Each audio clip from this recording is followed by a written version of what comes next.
경찰이 가해 의심을 받는 부모에게 신고자의 신원을 누설하는 황당한 일이 발생했다는 소식 얼마 전 전해드렸었죠.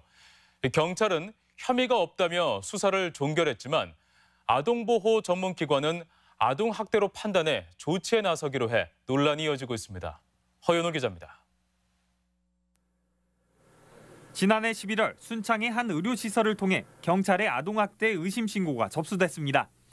4살 아이의 눈 바로 옆에 계란만한 크기의 커다란 혹이 생겨 진료를 받으러 왔는데 아이의 어머니가 아빠가 화가 나서 아이를 던졌다라고 안내 직원에게 말했다는 얘기를 듣고서 신고했다는 겁니다. 야구하다 공에 맞거나 이런 경우도 있잖아요. 그런 애들 다친 상처랑 비교를 해봐도 그것보다 훨씬 심하긴 했어요. 골절과 안구 손상이 걱정될 정도였으니까 제가.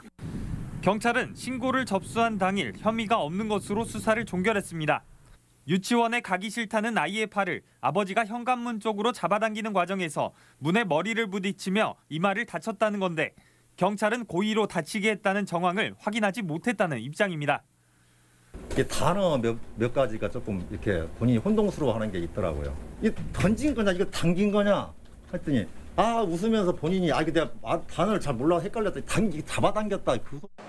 하지만 전북 아동보호 전문기관에서의 판단은 달랐습니다. 아버지의 행위가 신체적 학대에 해당한다고 봤습니다.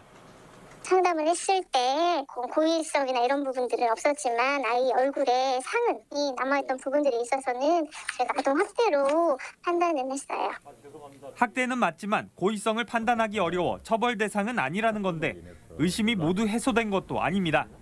아이의 아빠가 진료 당시 아이 혼자 넘어졌다고 진술한 데다 순창의 정형외과에서 진료를 받고서는 광주의 큰 병원에서 진찰을 받으라는 권유에 따랐다며 의사에게 잘못된 정보를 전했다고 담당 의사는 말합니다.